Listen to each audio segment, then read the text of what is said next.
হ্যাঁ, রাতের আকাশে তাকিয়ে শান্ত রূপলি যে আলোর নদীটা আমরা দেখি, যাকে আমরা আকাশগঙ্গা বা মিল্কি ওয়ে বলি। হ্যাঁ, আমাদের নিজস্ব গ্যালাক্সি। ঠিক তাই। মানে এর পেছনের গল্পটা কিন্তু মোটেও শান্ত নয়, বরং কোটি কোটি বছরের মহাজাগতিক ধ্বংস, তীব্র সংঘর্ষ আর টিকে থাকার এক অবিশ্বাস্য ইতিহাস লুকিয়ে আছে সেখানে। একদম।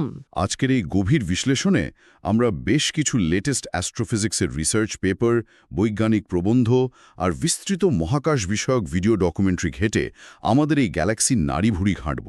আর এই বিশ্লেষণের লক্ষ্য কিন্তু একদম পরিষ্কার। ঠিক। আমাদের লক্ষ্য হলো কোনো ধরনের অতিরঞ্জন বা সায়েন্স ফিকশনের ফ্যান্টাসি ছাড়া সম্পূর্ণ বস্তুনিষ্ঠ এবং নিখুঁত তথ্যের ভিত্তিতে আকাশগঙ্গার আসল রূপটা বোঝা। কারণ আমরা গ্যালাক্সির ব্যাপারে যা জানি বলে ভাবি, বাস্তব চিত্রটা তার চেয়ে অনেক বেশি অদ্ভুত আর চমকপ্রদ। হ্যাঁ, তো এই অদ্ভুত বাস্তবতা নিয়ে আপনার কি মত? আসলে এই অদ্ভুত বাস্তবতার সবচেয়ে বড় প্রমাণ হল রাতের আকাশের ওই তারাগুলোই। আমরা দূর থেকে আকাশগঙ্গাকে স্থির একটা ছবির মতো দেখি, কিন্তু মহাকাশের এই বিশাল ক্যানভাসে যা কিছু আজ আমরা দেখছি তার প্রতিটি উপাদানই আসলে অত্যন্ত গতিশীল। মানে প্রতিনিয়ত বদলাচ্ছে। ঠিক। কোটি কোটি বছরের মহাজাগতিক ক্যানিব্যালিজম বা অন্য গ্যালাক্সিকে গিলে খাওয়ার ইতিহাস, ধ্বংস এবং সৃষ্টির এক অবিরাম প্রক্রিয়ার ফসল হল আমাদের এই বর্তমান গ্যালাক্সি। ঠিক এই জায়গাতেই বিশালতার ধারণাটা মাথা ঘুরিয়ে দেয়। চলুন আমাদের সূত্রগুলো থেকে গ্যালাক্সির বিশালতার একটা ছবি আগে এঁকে নেই। অবশ্যই। আমাদের আকাশগঙ্গা হলো একটা বার্ড স্পাইরাল গ্যালাক্সি। মানে সহজ করে বললে এটা শুধু একটা সাধারণ ঘূর্ণায়মান চাকার মতো নয়, বরং এর ঠিক মাঝখান দিয়ে তারার তৈরি একটা লম্বাটে বা সোজা উজ্জ্বল দণ্ড, যাকে আমরা বার বলি, সেটা চলে গেছে। আর সেই দণ্ডের দুই প্রান্ত থেকে স্পাইরাল বা প্যাঁচানো বাহুগুলো বেরিয়েছে। এর ব্যাস শুনলে চমকে যেতে হয়, প্রায় 2 লক্ষ আলোকবর্ষ। বিশাল একটা ব্যাপার। মানে আলোর গতিতে ছুটলেও এই গ্যালাক্সির এক প্রান্ত থেকে অন্য প্রান্তে যেতে 2 লক্ষ বছর সময় লাগবে। এর ভেতরে রয়েছে 200 বিলিয়নেরও বেশি নক্ষত্র আর ট্রিলিয়ন ট্রিলিয়ন গ্রহ। আর মজার ব্যাপারটা হলো, এত শত বিলিয়ন তারা, গ্রহ, গ্যাস আর ধূলিকণা মিলে গ্যালাক্সির যে বিশাল ভর তৈরি করেছে, সেটা কিন্তু মোট ভরের খুব সামান্য একটা অংশ মাত্র। সামান্য অংশ? হ্যাঁ, গবেষণার তথ্য অনুযায়ী আমাদের গ্যালাক্সির মোট ভরের প্রায় 90% হল রহস্যময় ডার্ক ম্যাটার বা গুপ্ত পদার্থ। আচ্ছা। এই ডার্ক ম্যাটার আমরা চোখে দেখতে পারি না, কোনো যন্ত্র দিয়ে সরাসরি মাপতেও পারি না, কিন্তু এর মহাকর্ষীয় টানি পুরো গ্যালাক্সিকে একটা অদৃশ্য কঙ্কালের মতো এক জায়গায় ধরে রেখেছে। মানে সাধারণ পদার্থ যা কিছু আমরা দেখি, তারা, গ্রহ, উল্কা, এগুলো গ্যালাক্সির ভরের মাত্র 10%-এর মতো। ঠিক তাই। সব মিলিয়ে আকাশগঙ্গার মোট ভর আমাদের সূর্যের ভরের প্রায় 0.8 থেকে 1.5 ট্রিলিয়ন গুণ। এই ট্রিলিয়ন ট্রিলিয়ন ভরের পরিসংখ্যানের চেয়েও কিন্তু কেন্দ্রের রহস্যটা আরও বেশি ইন্টারেস্টিং। আমাদের এই বিশাল গ্যালাক্সির ঠিক কেন্দ্রস্থলে রয়েছে একটা সুপারম্যাসিভ ব্ল্যাক হোল, বা অতি ভরের কৃষ্ণগহ্বর। বিজ্ঞানীরা যার নাম দিয়েছেন স্যাজিটেরিয়াস এ স্টার। এটি পৃথিবী থেকে প্রায় 8 কিলো পারসেক বা 26,000 আলোকবর্ষ দূরে অবস্থিত। স্যাজিটেরিয়াস এ স্টারের ভরের বিষয়টা একটু গভীরে গিয়ে ভাবলে এর আসল ভয়াবহতাটা বোঝা যায়। এই ব্ল্যাক হোলটির ভর আমাদের সূর্যের ভরের প্রায় 4.3 মিলিয়ন গুণ। মানে 43 লাখ সূর্যকে একসাথে করলে যে ভর হবে, সেটা ওই একটা জায়গায় আছে। কিন্তু আশ্চর্যের বিষয় হল এর আকার। এর ব্যাসার্ধ মাত্র 16 মিলিয়ন কিলোমিটারের মতো। তুলনা করার জন্য বলি, আমাদের সৌরজগতে বুধ গ্রহ সূর্যের চারিদিকে যে কক্ষপথে ঘোরে, এই ব্ল্যাক হোলে ব্যাসার্ধ তার মাত্র 1/3 ভাগ। অবিশ্বাস্য! বুধ গ্রহের কক্ষপথের চেয়েও ছোট একটা জায়গায় 43 লাখ সূর্যের ভর একসাথে জমা হয়ে আছে। ভাবা যায়, মহাকর্ষের টান সেখানে এতটাই প্রবল যে আলোও সেখান থেকে বেরোতে পারে না। আর এই রাক্ষসে মহাকর্ষের কারণে ব্ল্যাক হোলের চারপাশের পরিবেশটা কিন্তু রীতিমতো পাগলাটে। আমাদের সোর্স মেটেরিয়ালগুলোতে একটা চমৎকার নির্দিষ্ট উদাহরণের কথা বলা হয়েছে, যা শুনলে গায়ে কাঁটা দেয়। হ্যাঁ, ওই তারাটার কথা বলছেন তো? ঠিক। বিজ্ঞানীরা গ্যালাক্সির একেবারে কেন্দ্রে ওই ব্ল্যাক হোলের খুব কাছাকাছি S62 নামক একটা তারার খোঁজ পেয়েছেন। তারাটি এই সুপারম্যাসিভ ব্ল্যাক হোলের এত কাছ দিয়ে প্রদক্ষিণ করে যে এর গতিবেগ আলোর গতির 6.7% পৌঁছে যায়। আলোর গতির ৬.৭% মানে কিন্তু সেকেন্ডে প্রায় ২০,০০০ কিলোমিটার বেগে ছোটা।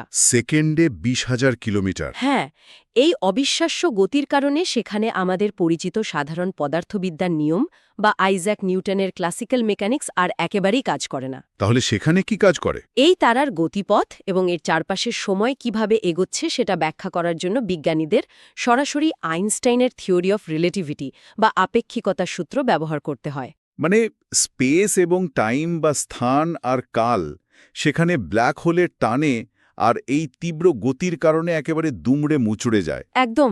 এই ভয়ঙ্কর সুন্দর কেন্দ্রকে ঘিরেই কিন্তু পুরো গ্যালাক্সির মূল কাঠামোটা দাঁড়িয়ে আছে। আমরা যদি গ্যালাক্সির বিশালত্বকে সহজে বোঝার জন্য এর চারপাশের গঠনতন্ত্রকে 4টে প্রধান অংশে ভাগ করি, তাহলে পুরো ম্যাপটা চোখের সামনে ভেসে ওঠে। হ্যাঁ, প্রথম অংশটাই হলো কেন্দ্রের বাল্জ। এই বাল্জ হল স্যাজিটেরিয়াস এ স্টারের চারপাশে সেই উজ্জ্বল এবং কিছুটা উপবৃত্তাকার বা ডিম্বাকার অংশ, যেখানে পুরনো এবং প্রাচীন নক্ষত্রগুলো খুব কাছাকাছি গাদাগাদি করে ভিড় করে আছে। অনেকটা শহরের সবচেয়ে পুরনো আর ঘিঞ্জি ডাউনটাউন এলাকার মতো। চমৎকার উদাহরণ। বাল্জের পরেই আসে থিন ডিস্ক। এই অংশটাই আমাদের সবচেয়ে পরিচিত, কারণ আমাদের সৌরজগতের অবস্থান ঠিক এখানেই। থিন ডিস্ক হল গ্যালাক্সির সেই চ্যাপ্টা এলাকা যেখানে প্রচুর গ্যাস, ধূলিকণা রয়েছে এবং যেখানে প্রতিনিয়ত নতুন নতুন নক্ষত্র জন্ম নিচ্ছে। আর থিন ডিস্কের চারপাশে আবার একটা আবরণ আছে যাকে বলা হয় থিক ডিস্ক। থিন ডিস্কের তুলনায় এই থিক ডিস্ক বেশ পুরু এবং এখানে মূলত অপেক্ষাকৃত প্রাচীন নক্ষত্রগুলোর বাস। গ্যাসের পরিমাণ এখানে বেশ কম। আর এই পুরো থিন আর থিক ডিস্ক এবং কেন্দ্রের বাল্জ সবকিছুকে একটা বিশাল গোলকের মতো ঘিরে রেখেছে হ্যালো। এটা অনেকটা পুরো গ্যালাক্সির চারপাশে একটা প্রাচীন খোলসের মতো। এই হ্যালোতে রয়েছে অত্যন্ত প্রাচীন সব নক্ষত্র আর গ্লোবিউলার ক্লাস্টার, মানে হাজার হাজার তারার প্রাচীন ঝাঁক। এই হ্যালোর ব্যাপ্তি কিন্তু বিশাল। গ্যালাক্সির কেন্দ্র থেকে প্রায় 2,60,000 আলোকবর্ষ পর্যন্ত এটি ছড়িয়ে আছে। গ্যালাক্সির এই বিশাল ম্যাপটা তো আমরা বুঝলাম। এইবার যদি আমরা একটু জুম ইন করে আমাদের সৌরজগতের পাড়ায় আসি, তাহলে গতির বিষয়টা আরও স্পষ্ট হবে। আমাদের সৌরজগতের গতি? হ্যাঁ, আমরা সবাই জানি পৃথিবী সূর্যের চারদিকে ঘোরে, কিন্তু মহাকাশের এই বিশাল মঞ্চে আমাদের সূর্য নিজেও যে প্রচণ্ড বেগে ছুটছে সেটা অনেক সময় আমাদের মাথায় থাকে না। আমাদের সূর্য কিন্তু এক জায়গায় স্থির নেই। এটি পুরো গ্যালাক্সির কেন্দ্রকে সেকেন্ডে 230 কিলোমিটার বেগে প্রদক্ষিণ করছে। সেকেন্ডে 230 কিলোমিটার বেগটা কতখানি সেটা বোঝার জন্য একটা মজার উদাহরণ দেওয়া যাক। এই বেগে যদি কোনো গাড়ি চালানো সম্ভব হতো, তাহলে পৃথিবীর বিষুবরেখা বা ইকুয়েটর বরাবর পুরো পৃথিবীটা একবার ঘুরে আসতে সময় লাগত মাত্র 2 মিনিট 54 সেকেন্ড। অথচ এত বিপুল বেগে চলার পরও গ্যালাক্সির ওই বিশাল কেন্দ্রকে একবার পুরোপুরি ঘুরে আসতে আমাদের সূর্যের সময় লাগে প্রায় 252 মিলিয়ন পৃথিবী বছর। বিশাল একটা সময়। আমরা যদি এটাকে বৃহত্তর প্রেক্ষাপটের সাথে যুক্ত করি, এই 252 মিলিয়ন বছরের বিশাল সময়কালকে মহাকাশবিদ্যার ভাষায় বলা হয় এক গ্যালাকটিক বছর। মহাজাগতিক এই ঘড়ির কাঁটায় সময় মাপা শুরু করলে কিন্তু দৃষ্টিভঙ্গিটাই একেবারে বদলে যায়। একদম। আমাদের পৃথিবী বা সৌরজগতের বয়স মোটামুটি 4.5 বিলিয়ন বছর। কিন্তু আমরা যদি গ্যালাকটিক বছরের হিসাব করি, তাহলে পৃথিবীর বয়স এখন মাত্র 20 গ্যালাকটিক বছর। অর্থাৎ মহাজাগতিক হিসেবে আমাদের এই গ্রহটি মাত্র 20 বছর বয়সী এক তরুণ। ব্যাপারটা সত্যি দারুণ। 20 গ্যালাকটিক বছর আগে পৃথিবীর জন্ম হয়েছিল। এই গ্যালাকটিক স্কেলে চিন্তা করলে বোঝা যায় আমরা মহাবিশ্বের টাইমলাইনে ঠিক কোথায় দাঁড়িয়ে আছি। তাছাড়া আমাদের এই গ্যালাক্সি তো আর স্থির কোনো বস্তু নয়, এটি ক্রমশ বাইরের দিকে বেড়ে উঠছে। হ্যাঁ, গবেষণার ডেটা বলছে গত 7.5 বিলিয়ন বছরে আকাশগঙ্গার ভর ব্যাসার্ধ বা হাফ মাস রেডিয়াস প্রায় 43% বৃদ্ধি পেয়েছে। এই হাফ মাস রেডিয়াসের বিষয়টা একটু সহজ করে বলা যাক। গ্যালাক্সির যে সীমানার ভেতরের মোট ভরের অর্ধেকটা থাকে তাকেই হাফ মাস রেডিয়াস বলে। এটা 43% বেড়ে যাওয়ার মানে হল গ্যালাক্সিটা ক্রমশ বাইরের দিকে ছড়িয়ে পড়ছে। বিজ্ঞানের ভাষায় একে বলে ইনসাইড আউট গ্রোথ বা ভেতর থেকে বাইরের দিকে বৃদ্ধি। অনেকটা একটা বেলুন ফোলানোর মতো, যেখানে ভেতরের দিকের ভর ঠিক রেখে গ্যালাক্সির সীমানা বা পরিধি ক্রমশ বড় হচ্ছে। আর এই বিস্তার এবং গতির কারণেই তৈরি হয়েছে গ্যালাক্সির সেই বিখ্যাত স্পাইরাল আর্ম বা কুণ্ডলীকৃত বাহুগুলো। এই বাহুগুলো নিয়ে কিন্তু সাধারণ মানুষের মধ্যে একটা খুব প্রচলিত ভুল ধারণা আছে। ঘোরে। কিন্তু ডেনসিটি ওয়েভ থিওরি এবং ওপেন ক্লাস্টারের সাম্প্রতিক তথ্যগুলো বলছে সম্পূর্ণ ভিন্ন কথা। একদম। এই ডেনসিটি ওয়েভ থিওরিটা বোঝা খুব জরুরি।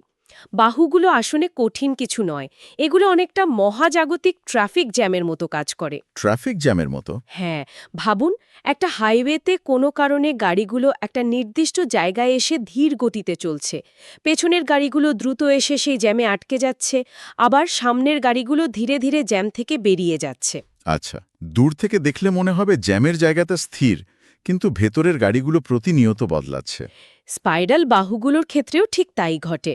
মহাকর্ষীয় তরঙ্গের কারণে গ্যালাক্সির নির্দিষ্ট কিছু জায়গায় গ্যাস এবং নক্ষত্রগুলো এসে জমাট বাঁধে। আর যখনই এই গ্যাসগুলো ট্রাফিক জ্যামের মতো জমাট বাঁধে, তখনই সেখানে প্রচণ্ড চাপের সৃষ্টি হয়। এই চাপের ফলেই স্পাইরাল বাহুগুলোতে নতুন নক্ষত্র তৈরির হার গ্যালাক্সির অন্যান্য সাধারণ জায়গার চেয়ে প্রায় 3 থেকে 5 গুণ বেশি থাকে। আমাদের সৌরজগৎ বা সূর্য বর্তমানে যেই বাহুটাতে রয়েছে তাকে বলা হয় লোকাল আর্ম বা ওরিয়ন স্পার। বিজ্ঞানীরা ধারণা করছেন মহাজাগতিক এই নির্দিষ্ট ট্রাফিক জ্যামটি বা লোকাল আর্মটি গত ৮০ মিলিয়ন বছর ধরে স্থিতিশীল অবস্থায় রয়েছে। এই যে গ্যালাক্সির বর্তমান অবস্থা নিয়ে আমরা এত কথা বলছি, বিজ্ঞানীরা এই তথ্যগুলো পাচ্ছেন কিভাবে? এখানেই চলে আসে গ্যালাকটিক প্রত্নতত্ত্ব বা গ্যালাকটিক আর্কিওলজির বিস্ময়কর জগৎ। ইউরোপিয়ান স্পেস এজেন্সির গায়া এবং হিপারকুস মিশনের মতো প্রোবগুলো মহাকাশে গিয়ে বিলিয়ন বিলিয়ন নক্ষত্রের অত্যন্ত নিখুঁত 3D ম্যাপ তৈরি করেছে। শুধু অবস্থান নয়, তারাগুলো কোন দিকে কত বেগে ছুটছে সেটাও গায়া মেপে ফেলছে। এই বিশাল ম্যাপ আর ডেটা ব্যবহার করে বিজ্ঞানীরা গ্যালাক্সির অতীত হাতড়ে বেড়াচ্ছেন। গ্যালাকটিক প্রত্নতত্ত্বের এই বিষয়টা কিন্তু থ্রিজার সিনেমার মতো। মাটির নিচে যেমন ডাইনোসরের ফসিল বা পুরনো সভ্যতার ধ্বংসাবশেষ পাওয়া যায়, মহাকাশে এই নক্ষত্রগুলোই হলো সেই ফসিল। নক্ষত্রের ভেতরে রাসায়নিক উপাদানগুলো এই ফসিলের কাজ করে। মহাবিশ্বের শুরুর দিকে, মানে বিগ ব্যাংয়ের ঠিক পরপরই, মহাকাশে শুধু হাইড্রোজেন আর হিলিয়াম গ্যাস ছিল। লোহা, কার্বন বা অন্য কোনো ভারী ধাতু ছিল না। ভারী ধাতুগুলো তৈরিই হয়েছে প্রথম প্রজন্মের বিশাল নক্ষত্রগুলোর পেটের ভেতরে নিউক্লিয়ার ফিউশনের মাধ্যমে, এবং পরে সেগুলো সুপারনোভা বিস্ফোরণে ধ্বংস হওয়ার পর সেই ধাতুগুলো মহাকাশে ছড়িয়ে পড়েছে। তাই বিজ্ঞানীরা যখন কোনো নক্ষত্রের আলো বিশ্লেষণ করে দেখেন যে সেটি ধাতু দরিদ্র বা তাতে ভারী উপাদানের পরিমাণ খুব কম, তখন সহজেই বোঝা যায় যে সেটি মহাবিশ্বের একেবারে শুরুর দিকের কোনো প্রাচীন মেঘ থেকে তৈরি হয়েছিল। এই রাসায়নিক বিশ্লেষণ এবং গায়ার দেওয়া গতির তথ্যের উপর ভিত্তি করে বিজ্ঞানীরা বুঝতে পারেন কোন তারাটা গ্যালাক্সির নিজস্ব আর কোনটা অন্য কোনো গ্যালাক্সি থেকে ধার করা বা চুরি করা। এখানেই বিষয়টা সবচেয়ে কৌতূহল উদ্দীপক হয়ে ওঠে। হ্যাঁ, বিজ্ঞানীরা আমাদের গ্যালাক্সির এই থিন ডিস্ক অঞ্চলেই, মানে যেখানে আমাদের সৌরজগতের বাস, সেখানেই 2MASS J1800200-5104378b নামের একটি অতি প্রাচীন নক্ষত্র খুঁজে পেয়েছেন। নামটা একটু ঘটমটে হলেও এর বয়স শুনলে চমকে যেতে হয়। প্রায় 13.5 বিলিয়ন বছর। মহাবিশ্বের বয়স যেখানে 13.8 বিলিয়ন বছর, সেখানে একটা তারার বয়স 13.5 বিলিয়ন বছর হওয়া মানে বিগ ব্যাংয়ের ঠিক পরপরই এটি তৈরি হয়েছিল।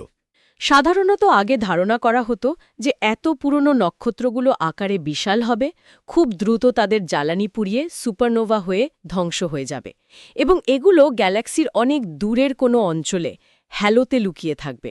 কিন্তু এই ছোট্ট নক্ষত্রটি বিজ্ঞানীদের সব ধারণা উল্টে দিয়েছে। এটি প্রমাণ করে যে অতি প্রাচীন নক্ষত্রগুলো আকারে ছোট হতে পারে, খুব সামান্য উপাদান দিয়ে তৈরি হয়েও বিগ ব্যাংয়ের পর থেকে আজ পর্যন্ত অবিকল টিকে থাকতে পারে। আর সবচেয়ে বড় কথা, এটি আমাদের গ্যালাক্সির একদম আপন উঠোনে, এই থিন ডিস্কে অবস্থান করছে। নক্ষত্রের এই বৈচিত্র্য আসলেই মুগ্ধ করার মতো। আমাদের গ্যালাক্সির ভেতরে এমন আরও কিছু ব্যতিক্রমী নক্ষত্র রয়েছে যা বিজ্ঞানীদের মনোযোগ কেড়েছে, যেমন প্রক্সিমা সেন্টাউরি, যা আমাদের সৌরজগতের সবচেয়ে কাছের নক্ষত্র, মাত্র 4.2 আলোকবর্ষ দূরে। আবার উলফ 1061-এর কথা ধরা যাক। এটি লোকাল ইন্টারস্টেলার ক্লাউড নামক একটি উত্তপ্ত কিন্তু অত্যন্ত পাতলা হাইড্রোজেন গ্যাসের মেঘের একেবারে প্রান্তে অবস্থিত। আমরা সৌরজগৎ সহ এই মেঘটার ভেতর দিয়ে মহাকাশে ভ্রমণ করছি। আবার আরেকটা অদ্ভুত নক্ষত্র হল এপি কলম্বে। এটি একটি রেড ডোয়ার্ফ বা লাল বামন নক্ষত্র, যার বয়স মহাজাগতিক স্কেলে খুবই কম, মাত্র 40 মিলিয়ন বছর। বিজ্ঞানীরা গায়ার ডেটা দিয়ে এর গতিবিধি রিভার্স ইঞ্জিনিয়ারিং করে দেখেছেন যে এটি কোনো এক মহাজাগতিক বিস্ফোরণের কারণে তার জন্মস্থান IC 2391 ক্লাস্টার থেকে তীব্র গতিতে ছিটকে বেরিয়ে এসেছে। এবং এখন গ্যালাক্সিতে উদ্দেশ্যহীনভাবে ঘুরে বেড়াচ্ছে। এই ছিটকে পড়ার ঘটনাগুলো প্রমাণ করে যে নক্ষত্রগুলো শুধু স্থির হয়ে জ্বলে না, গ্যালাক্সির ভেতরে এক বিশাল মহাজাগতিক নাটক চলছে। তবে গ্যালাক্সির ভেতরের এই নাটকের চেয়েও এর বাইরের অতীতটা আরও বেশি উত্তাল। আমাদের আকাশগঙ্গা কিন্তু আজকের এই বিশাল রূপে একদিনে বা খুব সহজে আসেনি। এটি ধীরে ধীরে তার চারপাশের ছোট ছোট অন্য গ্যালাক্সিগুলোকে গিলে খেয়ে তবেই এত বড় হয়েছে। দাঁড়ান, অন্য গ্যালাক্সিকে গিলে খেয়েছে, যাকে বলে আক্ষরিক অর্থেই গ্যালাকটিক ক্যানিবালিজম। ঠিক আছে, বিষয়টা একটু খুলে বলা যাক। বিজ্ঞানীরা সুপার কম্পিউটারের সিমুলেশন আর গায়া ম্যাপ থেকে গ্যালাক্সির এই গিলে খাওয়ার ইতিহাস নিখুঁতভাবে উদ্ধার করেছেন। দেখা গেছে মূলত 5টি বড় সংঘর্ষের ঘটনা পরপর ঘটে আমাদের গ্যালাক্সির বর্তমান এই বিশাল রূপটা দিয়েছে। এই 5টি বড় সংঘর্ষের কালানুক্রমিক ইতিহাসটা দেখলে মনে হবে যেন একটা মহাজাগতিক যুদ্ধের টাইমলাইন পড়ছি। প্রথম বড় সংঘর্ষের নাম বিজ্ঞানীরা দিয়েছেন ক্র্যাকেন বা LKH। বিগ ব্যাংয়ের মাত্র 1.5 বিলিয়ন বছর পর, অর্থাৎ আজ থেকে প্রায় 11 বা 12 বিলিয়ন বছর আগে, এটি আমাদের তরুণ আকাশগঙ্গার সাথে এসে প্রবল বেগে আছড়ে পড়ে। সেই সময় আকাশগঙ্গা আজকের তুলনায় অনেক ছোট ছিল। এই ক্র্যাকেন গ্যালাক্সির সাথে সংঘর্ষের ফলে আকাশগঙ্গার একেবারে ভেতরের দিকে প্রায় 6 কিলো পারসেক অঞ্চলে প্রচুর ভর গ্যাস এবং নতুন নক্ষত্র যুক্ত হয়। গ্যালাক্সির কেন্দ্রের দিকের অনেক পুরনো গ্লোবিউলার ক্লাস্টার এই ক্র্যাকেনেরই রেখে যাওয়া ধ্বংসাবশেষ। এর পরের ধাক্কাটা আসে আরও বড় হয়ে। প্রায় 10 বিলিয়ন বছর আগে ঘটে দ্বিতীয় বড় সংঘর্ষ। আকাশগঙ্গার সাথে ধাক্কা লাগে গায়া এনসেলাডাস গ্যালাক্সির, যার আরেকটা বেশ মজার নাম আছে, সসেজ গ্যালাক্সি। সসেজ গ্যালাক্সি নামটা তো বেশ মজার, কিন্তু এর প্রভাবটা নিশ্চয়ই আকাশগঙ্গার জন্য মোটেও মজার ছিল না। একদমই না। এই সংঘর্ষের ভর অনুপাত ছিল 4:1, মানে আকাশগঙ্গা সসেজ গ্যালাক্সির চেয়ে 4 গুণ বড় থাকলেও সংঘর্ষের মাত্রা ছিল অত্যন্ত প্রবল। এটি এতটাই তীব্র ছিল যে গ্যালাক্সির তখনকার আদি ডিস্ক একেবারে ছিন্নভিন্ন হয়ে যায়। সেই ছিন্ন ভিন্ন টুকরো এবং সসেজ গ্যালাক্সির তারারা মিলে তৈরি করে আমাদের গ্যালাক্সির বর্তমান ঠিক ডিস্ক এবং ভেতরের হ্যালো। তার মানে আমাদের ঠিক ডিস্কের অনেক নক্ষত্রই আসলে আকাশগঙ্গার নিজস্ব নয়, সেগুলো বিলিয়ন বিলিয়ন বছর আগে অন্য একটা গ্যালাক্সি থেকে উড়ে এসে এখানে আটকা পড়েছে। হ্যাঁ, এবং তৃতীয় সংঘর্ষটির গল্প প্রায় একই রকম। এর নাম সেকিউয়া।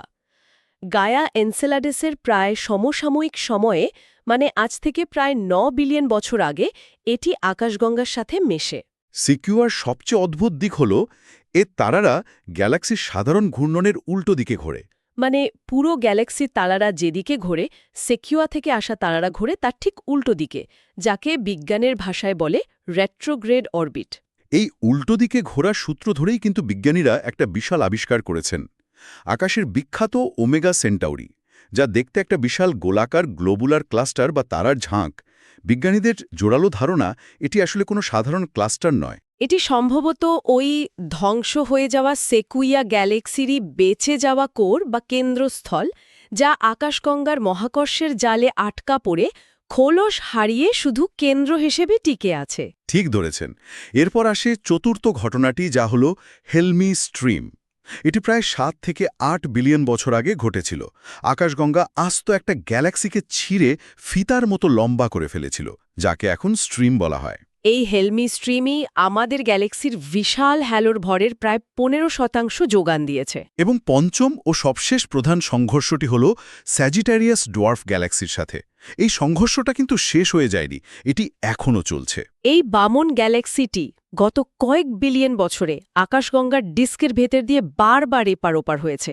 অনেকটা শান্ত পুকুরের ঢিল ছুড়লে যেমন ঢেউ ওঠে, তেমনি স্যাজিটারিয়াস প্রতিবার আকাশগঙ্গার ভেতর দিয়ে যাওয়ার সময় বিশাল মহাজাগতিক ঢেউ তুলে গেছে। এখানে আকর্ষণীয় বিষয়টা হলো স্যাজিটেরিয়াসের এই বারবার আঘাত হানার বিষয়টা কিন্তু আমাদের নিজেদের অস্তিত্বের সাথে গভীরভাবে জড়িত বলে মনে করা হচ্ছে। যখনই এই বামন গ্যালাক্সিটি আমাদের আকাশগঙ্গার ডিস্ক ভেদ করে গেছে, তখন গ্যালাক্সির গ্যাস এবং ধূলিকণার মেঘগুলো প্রচণ্ডভাবে সংকুচিত হয়েছে।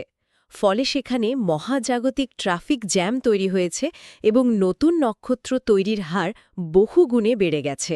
বিজ্ঞানীদের ডেটা এবং সিমুলেশন বলছে স্যাজিটেরিয়াসের এরকমই একটি আঘাতের ফলে আজ থেকে প্রায় ৫-৬ বিলিয়ন বছর আগে আমাদের গ্যালাক্সিতে নক্ষত্র তৈরির এক বিশাল জোয়ার এসেছিল। আর সেই নির্দিষ্ট মহাজাগতিক ঢেউয়ের ফলেই সম্ভবত একটা গ্যাসীয় মেঘ সংকুচিত হয়ে আমাদের সৌরজগতের জন্মের প্রক্রিয়াটি ত্বরান্বিত হয়েছিল। তার মানে দাঁড়াচ্ছে অন্য একটা গ্যালাক্সির বারবার ধাক্কা দেওয়ার কারণেই হয়তো আমাদের সূর্যের জন্ম হয়েছিল, আর সেই সূর্যের চারপাশে জন্ম নিয়েছিল পৃথিবী এবং শেষ পর্যন্ত এই পৃথিবীতে প্রাণ। অতীতের এই ধ্বংসযজ্ঞই আসলে আমাদের সৃষ্টির বীজ বপন করেছিল। পুরো বিষয়টার দিকে ফিরে তাকালে কিন্তু আমাদের দৃষ্টিভঙ্গি বদলে যায়। রাতের আকাশে আমরা যে রূপলি আভা দেখি সেটি কেবল তারার একটা শান্ত মেলা নয়, এটি কোটি কোটি বছর ধরে চলা এক মহাজাগতিক যুদ্ধ, অন্য গ্যালাক্সিকে গিলে খাওয়ার এক হিংস্র ইতিহাস। এবং সেই ধ্বংসাবশেষ থেকে নতুন সৃষ্টির এক অবিশ্বাস্য উপাখ্যান আমরা নিজেরাই হয়তো বিলিয়ন বিলিয়ন বছর আগের ধ্বংস হয়ে যাওয়া কোনো এক দূরবর্তী গ্যালাক্সির অবশিষ্টাংশ থেকে আসা উপাদান দিয়ে তৈরি হয়েছি। গ্যালাক্সির এই উত্তাল ইতিহাস বিস্তারিত জানার পর রাতের আকাশের দিকে তাকানোর অনুভূতি যে আর কখনোই আগের মতো থাকবে না সেটা নিশ্চিত করেই বলা যায়। এই ইতিহাস তো আমাদের পিছনের গল্প বলল, কিন্তু এই আলোচনা থেকে ভবিষ্যতের জন্য একটি অত্যন্ত গুরুত্বপূর্ণ প্রশ্নের জন্ম দেয়। এটি একটি গুরুত্বপূর্ণ প্রশ্নের জন্ম দেয় সত্যি। সেটা কি রকম? আজ থেকে প্রায় ৩০ গ্যালাকটিক বছর পর, মানে পৃথিবীর হিসাবে প্রায় ৭ থেকে ৮ বিলিয়ন বছর পর, আমাদের আকাশগঙ্গা তার সবচেয়ে কাছের বিশাল প্রতিবেশী গ্যালাক্সি অ্যান্ড্রোমিডার সাথে এক প্রবল মহাজাগতিক সংঘর্ষে লিপ্ত হবে। দুটি দামমাকৃতির গ্যালাক্সি মিলে যাবে, মিলে গিয়ে তৈরি করবে এক নতুন সুপার গ্যালাক্সি, বিজ্ঞানীরা যার নাম দিয়েছেন মিল্ক ওমিডা। অতীতের ওই গ্যালাকটিক সংঘর্ষগুলো যদি আমাদের সৌরজগৎ এবং পৃথিবীতে প্রাণের জন্ম দিতে ভূমিকা রেখে থাকে, তবে ভবিষ্যতের ওই চূড়ান্ত এবং সর্ববৃহৎ মহাজাগতিক সংঘর্ষের ধ্বংসাবশেষ থেকে একেবারে নতুন কী ধরনের নক্ষত্র জগৎ বা কী ধরনের অভিনব প্রাণের সম্ভাবনা তৈরি হতে পারে ভাবলে গায়ে কাঁটা দিয়ে ওঠে। ভবিষ্যতের সেই বিশাল মিল্কোমিডায় হয়তো সম্পূর্ণ নতুন কোনো গ্রহজগতে নতুন কোনো প্রাণের স্পন্দন তৈরি হবে। তারা হয়তো একদিন রাতের আকাশে তাকিয়ে তাদের সেই নতুন সুপার গ্যালাক্সির ইতিহাস জানার চেষ্টা করবে, যেমনটা আজ আমরা করছি। এই বিস্ময়কর এবং বিশাল মহাজাগতিক প্রশ্নটি ভাবনার জন্য রেখে দিয়ে আমাদের আজকের এই গভীর বিশ্লেষণ এখানেই শেষ করছি। মহাবিশ্বের এই অসীম রহস্যের খোঁজে নতুন কোনো তথ্যের ডালি সাজিয়ে আগামীতে আবারও আমরা হাজির হব।